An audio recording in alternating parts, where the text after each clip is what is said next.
रहा है कि ये बड़ी बीमारी बताने वाला है, शरीर में कोई गांठ पड़ गई है और वो जांच के लिए गई है, तो बिल्कुल श्रावण के महीने में किसी भी एक सोमवार को गंगा जल लेकर जाइए शिव मंदिर में, शंकर जी के मंदिर में थोड़ा सा गंगा जल नंदी को समर्पित कर कर, थोड़ा अशोक सुंदरी को समर्पित कर कर, थोड़ा गणेश और कार्तिकेय को समर्पित कर कर, थोड़ा सा गंगा जल जया विषहरा शामरीबारी दौतली और देव को समर्पित कर कर, थोड़ा सा गंगा जल शिवलिंग पर समर्पित कर दो। उस गंगा जल को वापिस झेल कर लेकर आओ, 3 दिन तक लगातार उस गंगा जल को पीना प्रारंभ करो। उसके बाद जांच के लिए आप कहीं पर भी जाइए, बाबा कृपा जरूर करेगा, ये निश्चित। ये शिवलिंग जलाधारी यहां से जल अशोक सुंदरी के पास में से नीचे की ओर गिर रहा है, ठीक है। बेलपत्र नहीं है आपके पास चढ़ाने के लिए, मत चढ़ाओ। जल नहीं है चढ़ाने के लिए, मत चढ़ाओ। अक्षत नहीं है चढ़ाने के लिए, मत चढ़ाओ। पुष्प नहीं है शिव जी को चढ़ाने के लिए, मत चढ़ाओ। शमी पत्र नहीं है, मत चढ़ाओ। पर किसी शिवालय में, किसी शंकर के मंदिर में अगर तुम गए हो, तुम्हारे पास में कुछ भी नहीं है, जो भी भगवान का दर्शन तुमने किया है, तो यहाँ से जो पानी नीचे गिरता है, उस गिरने वाले स्थान पर मात्र अपने हाथ का 3 बार स्पर्श कर कर बाबा से दिल की बात कहकर आ जाओ, तो मन की मुराद बाबा पूर्ण कर देता है। वो सहज प्रसंग है।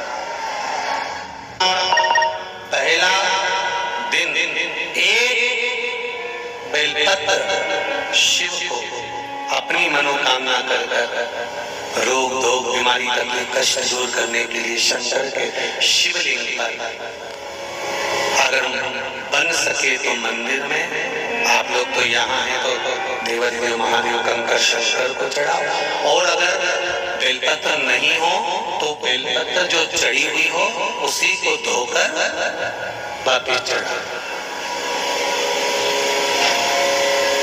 वापिस। और सावन का महीना है, दिल से बाबा को ले जाए।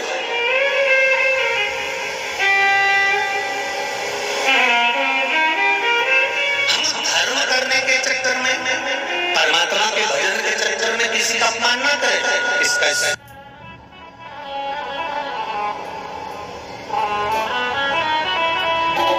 जब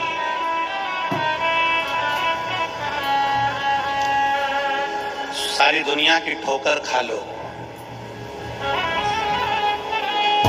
सारी दुनिया के हाथ जोड़ लो, सारी दुनिया से निवेदन कर लो, और उसके बाद भी तुम्हारी दुख की घड़ी समाप्त नहीं हो, तब प्रयास करना तुम्हारे घर में कोई गमला हो, कोई पौधा लगा हो, जो भी पौधा लगा, हम ये नहीं कहेंगे कि वो गुलाब का है कि गेंदा का है कि शमी का है कि बेलपत्री का है, जो पौधा तुम्हारे घर में लगा, जो पौधा, एक प्रयास करना।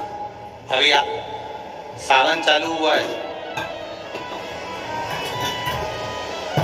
अगर तुम्हें लगता है कि मेरी दुख का समय समाप्त नहीं हो रहा, मेरी दुख की घड़ी समाप्त नहीं हो रही, तो घर में रहने वाले जितने लोग आस्था चैनल पर कथा सुन रहे हैं, जितने फेसबुक यूट्यूब पर कथा सुन रहे हैं, और जितने पुष्कर राज की इस पावन धरा पर बैठकर कथा सुन रहे हैं, उनसे निवेदन करेंगे, श्रावण 2 सावन अब की बार हैं, एक अधिक मास का भी पड़ेगा और एक श्रावण ये पड़ेगा। ये जब 2 श्रावण पड़ते हैं तो इसमें हरि और हर का मिलन होता है, हरि और हर का मिलन, क्योंकि अधिक मास जो है वो भगवान पुरुषोत्तम का है, भगवान विष्णु का, और सावन के मध्य में अगर पड़ रहा है तो देवादिदेव महादेव के साथ भगवान हरि का मिलन हुआ है, इसलिए इसको हरिहर श्रावण कहते हैं। ये 2 महीने के श्रावण में अगर मान लो एक दिन आपका निकल भी गया, 2 दिन आपके छूट भी गए, कोई दिक्कत की बात नहीं। जो पेड़ तुम्हारे यहाँ लगा हो, जो पौधा तुम्हारे यहाँ लगा हो, जो वृक्ष तुम्हारे यहाँ लगा हो, जो क्यारा तुम्हारे यहाँ हो, कुंडी तुम्हारे यहाँ, उसी की मिट्टी को, उसी के पेड़ के नीचे, उसी पौधे के नीचे उस मिट्टी को थोड़ा सा हाथ से उसको उठाकर एक लिंग की आकृति बना ले। उसमें जलाधारी बनाने की जरूरत नहीं, केवल लिंग की आकृति बनाकर उसी की पूजन वहीं कर पानी चढ़ाकर 15 से 20 मिनट बाद अपना काम करने के बाद उसी को उसी मिट्टी में विसर्जन कर दें अपनी कामना कर। देव अधिदेव महादेव 2 महीने के बाद क्या देगा ये वही जान सकता है। वो क्या प्रदान करेगा ये उसके ऊपर। देख लिया हमने, बहुत बहुत प्रयास कर देख लिया, सारी दुनिया का हमने प्रयोग कर देख लिया। इनसे भी पूछा, उन्होंने कहा बाथरूम इधर बना दो, वास्तु शास्त्री ने कहा ये बना दो, ज्योतिषाचार्य ने कहा ये बना दो, उन्होंने कहा ये बना दो, उन्होंने कहा वो बना दो। हमने दुनिया का काम कर देख लिया, हाथों की अंगूठियां बदल कर देख ली, नथ आभूषण बदल कर देख लिए, सोने की दिशा बदल कर देख ली, सीढ़ियों की दिशा बदल कर देख ली। अब जब सारी दिशा बदल कर देख ली, सारा काम कर देख लिया, उसके बाद भी अगर हमारी ग्रह दशा नहीं सुधरे, हमने सबके दरवाजे जाकर देख लिया, देवी देवता उनके भी धोख के देख लिया, पर जब भी अगर हमारी दशा ना सुधरे तो फिर कहीं मत जाना, महादेव के चरणों में जाकर बस उसकी आराधना में लग जाना, हो जाएगा। जो माताएं श्रावण के सोमवार का व्रत करती हैं वो पशुपति व्रत मत करना। जो श्रावण के सोमवार का व्रत नहीं करती हैं वो पशुपति व्रत कर सकती हैं, उनको पशुपति व्रत करने का मना नहीं। पर यदि श्रावण का व्रत आप पहले से करते आ रहे हो, श्रावण महीने का व्रत करते आ रहे हो, या श्रावण के महीने में तुम सोमवार करते आ रहे हो, तो फिर पशुपति व्रत ना करते हुए इसको 1 महीना, भले 2 हुए हो, 3 हुए हो, 4 हुए हो, रोक दो। फिर अगला जब श्रावण पूर्ण हो जाए फिर जो सोमवार आए फिर चाचा कर दो। पर अगर श्रावण का व्रत करते हो तो, और अगर श्रावण का व्रत नहीं करते हो तो पशुपति व्रत चल जाए, मना नहीं। श्रावण के महीने में जल चढ़ाने के पात्र 2 कर दो। कितने पात्र कर लो? जम के बोलो, 2 पात्र कर लो, भले 2 हाथ में लेकर मत जाओ, एक के ऊपर एक कलश लेकर जाओ। उसका कारण क्या है? शंकर भगवान ने माँ पार्वती के सम्मुख में गंगा का आह्वान करा था, तो गंगा जी ने आकर पूछा था, स्वामी जब पार्वती आपके नजदीक में विराजमान है तो मुझे बुलाने का कारण क्या था?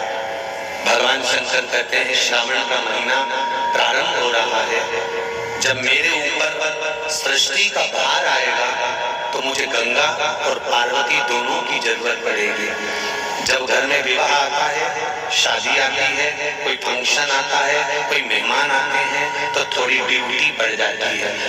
रोज 8 बजे उठते हो और शादी रहती है तो कितनी बजे उठना पड़ता है? सुबह 6 बजे।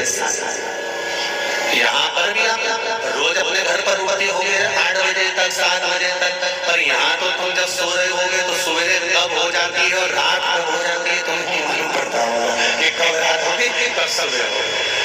लोग ढोलक पीते 11-12 1 और तुम्हारी लग गई झपकी और बज गई 3:30, सब लग गए लाइन में नहाने और तुम भी भगी जल्दी से नहाने। और नहाने भी आ जाए तो माता इतनी चतुर, उन्हें का बरसती हो रही है जल की। भगवान भी सोच समझ के पानी गिराता था, 3 बजे से गिराना चालू करता था 6 बजे तक। उस बीच में भगवान को भी मालूम है मिश्रा जी कहाँ से नल लाएगा, इसलिए उन्होंने चारों तरफ से पानी गिराया।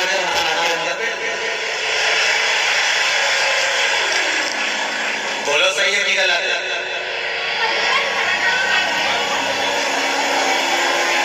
सब बाहर निकली धीरे से, चतुर राम जी, गजब की चतुर लोग आया है, गजब।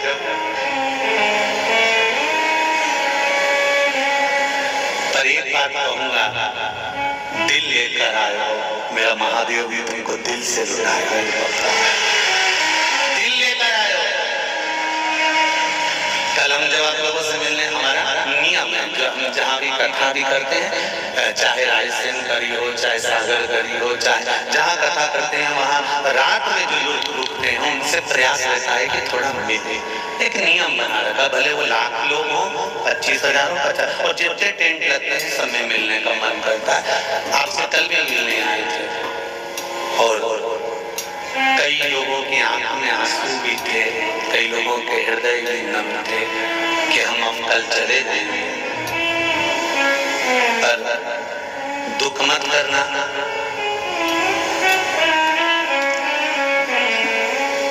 दूसरा कोई स्थान हो वहां से जाओ तो वापिस आने की गारंटी है कि नहीं है, पर यहाँ तो सील और पत्ते लगाकर भेजता है कि वापिस तो फिर क्या जाता है? उसकी आराधना मात्र करिए।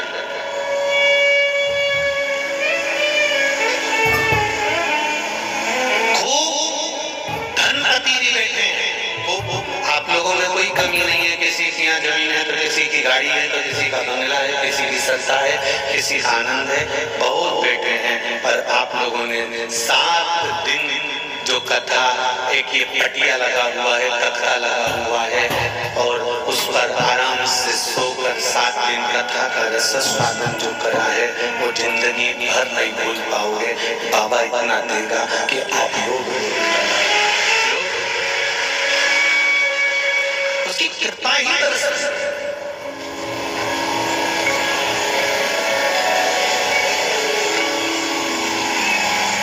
उसकी कृपा बिना कुछ नहीं।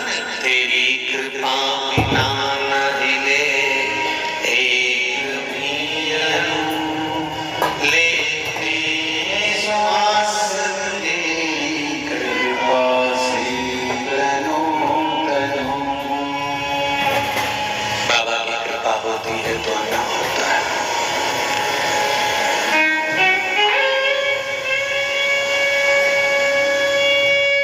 कोई नेपाल से, कोई झारखंड से, कोई उत्तराखंड से, कोई चेन्नई से, ना जाने कहां से पधारे, कोलकाता से। शिव का है। कावड़ का जल लेकर, हाथ में जल लेकर जितने कदम चलकर हम शंकर के मंदिर तक या बेलपत्र के वृक्ष तक जाते हैं, जितने कदम चलते हैं उतने तीरथ हम पार कर शिव के नजदीक पहुंच जाते हैं। उतने तीरथ पार कर, सारे तीरथ धाम आपके चरणों में, हे भोलेनाथ प्रणाम आपके चरणों में। सारे तीरथ वहीं पर है, वहीं।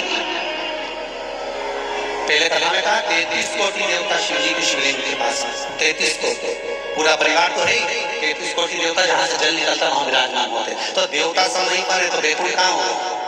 ब्रह्मलोक, इंद्रलोक, जल लोक, वरुण लोक, गरुण लोक, सारे वहीं। इसलिए शिव जी का मंदिर नहीं होता, शिवालय होता है।